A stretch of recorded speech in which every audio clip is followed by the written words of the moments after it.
Assalamualaikum warahmatullahi wabarakatuh. Selamat pagi, salam sejahtera untuk kita semua.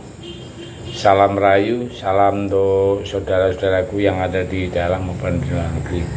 Semoga berbahagia selalu, dan yang baru menderita sakit mudah-mudahan dikasih kesembuhan cepat. Amin. Yang beraktivitas mendapat uang yang banyak. Terima kasih.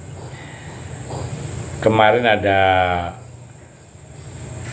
calon presiden di panggung Mata Najwa. Saya akan menyoroti salah satunya dulu, karena ada 3 ya. Kita menyoroti Pak Prabowo dalam konteks kata-katanya. Kalau ada yang menerima uang, terima saja, tapi pilihan sesuai dengan hati nurani. Nah, bahasa ini sangat riskan sekali, karena bisa diartikan bahwa itu adalah money politik, dan itu akan membuat maraknya bagi-bagi uang. Kita sebagai manusia, kalau udah terima sedekah atau terima uang, pasti pikiran kita akan sedikit goyah. Nah, apalagi ya kita tahu semua, setiap ada pemilu ada tulisan slogan-slogan, ada serangan fajar, serangan pagi maupun serangan sore. Ini sangat berbahaya statement dari salah satu capres, yaitu Pak Prabowo.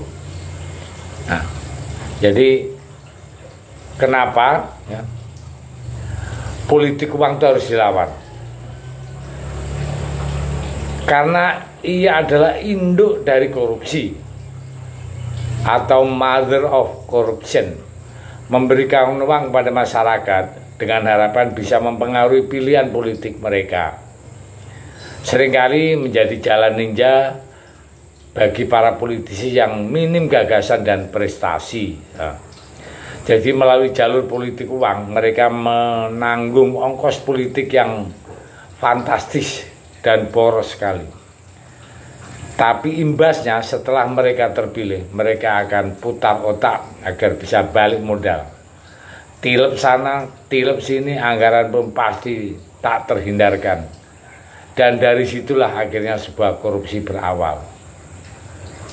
Dan korupsi kita semua tahu adalah awal dari penyakit parah yang bisa bikin negara sekarat lalu wafat. Duit negara yang harusnya bermanfaat untuk kepentingan masyarakat malah dirampok untuk kepentingan pribadi dan kelompok-kelompok tertentu. Efek yang berbahaya ya, yang lainnya ya, politik uang itu secara mutlak harus ditolak ya. Hukum di Indonesia secara yuridis telah mengatur persoalan tersebut. Coba bukalah di HP kalian ya. Bacalah Undang-Undang Nomor 7 Tahun 2017 tentang Pemilu. Di situ sangat tertera jelas sekali ancaman dan tuntutan hukum bagi siapa saja yang berani berurusan dengan politik uang. Nah, jelas ya. Jadi dari sudut agama pun tidak ada yang membenarkan ya. Bagi umat Islam, saya sendiri Islam, hukum politik uang dikategorikan sebagai perilaku ya, yang buruk. Sedikit untuk mengutip ya, di Al-Quran surat Al-Baqarah ayat 188 ya. Jadi menyebutkan tindakan batil dan berdosa. Jadi intinya isinya batil dan berdosa, jelas sekali. Dan kitab suci agama lain pun sama, saya pikir ya, pasti akan melarang politik uang. Maka dari itu hukum politik uang yang sudah jelas-jelas dilarang, maka sungguh bikin geleng-geleng kepala bila masih ada pihak-pihak yang memaklumi hal itu. Bahkan membolehkan politik uang, lebih tepatnya mengajak masyarakat untuk menerima uang saat pemilu, walaupun dengan dalih syarat pilihan politik tetap sesuai dengan hati nurani masing-masing. Pernyataan ini sungguh paradok ya. Di satu sisi mengajak agar mengikuti hati nurani, sementara di saat yang sama diminta menerima praktek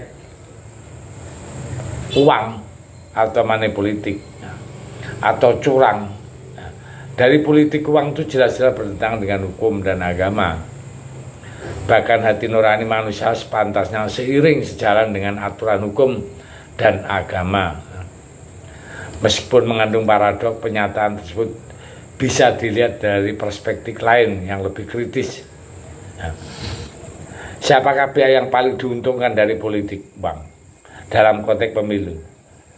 Setidaknya bagi para tokoh yang maju menjadi calon presiden, untuk mengetahuinya maka ada hal yang mesti kita perhatikan secara sama, yaitu jumlah kekayaan. Logika ya, dasarnya begini, ketika capres bisa mengusung program dan visi yang menarik, dalam arti menarik perhatian rakyat, maka ia tak perlu bermain curang lewat politik uang. Tapi sebaliknya, ketika minim gagasan dan program, tentu akan dimainkan adalah uang. Untuk menjawab, mari kita tengok sebentar berapa kekayaan masing-masing calon presiden. Kekayaan di sini diasumsi sebagai uang. Nah, politik uang tentu akan berjalan dengan supply yang berlimpah. Kalau seorang calon tidak punya uang yang berlimpah, nggak mungkin dia pakai politik uang. Nah, kita tengok mengacu dari laporan LHKPN, harta para capres yang berlaga di pemilu 2024 ya. Yang pertama ya, kita sebut Anies Baswedan, tercatat memiliki kekayaan 11 miliar 187 juta. Nah, jadi anggaplah disingkat 11 miliar lebih ya kayaknya. Nah, Anies menjadi gubernur Jakarta sejak tahun 2017 hingga tahun 2002. Anies tercatat punya tanah dan bangunan yang tersebar di beberapa kota. Anies terpilih sebagai gubernur dengan kontroversi politik identitas yang membuat berhasil mengalahkan kandidat lawan, yaitu Basuki Cahayapurnama atau Ahok. Nah, LHKPN menunjukkan Anies pun mempunyai tanggungan utang lumayan besar, yaitu 7,6 miliar. Lumayan juga utangnya ya, dalam bentuk segala macam, yang penting dia utang. Sekarang Ganjar Pranowo memiliki kekayaan senilai 13 miliar 453 juta. Tidak ada punya utang ya, atau tunggakan. Dia menjadi gubernur Jawa Tengah 2 kali berturut-turut. Jadi artinya Ganjar itu masih dalam taraf ya normal-normal dalam kekayaan, dia 2 kali menjadi. Nah, sekarang Pak Prabowo. Pak Prabowo itu kekayaannya itu sekitar 2 triliun. Bisa lebih ya, 2 triliun lebih. Berapa? 34 miliar ya. Luar biasa Pak Prabowo. Padahal sudah 2 kali nyalon, masih oke kayaknya. Memang dia pengusaha ya. Nah, dari data inilah kita sudah tahu. Dan kebetulan kok yang ngomong juga Pak Prabowo. Nah, kita bisa artikan sendiri lah.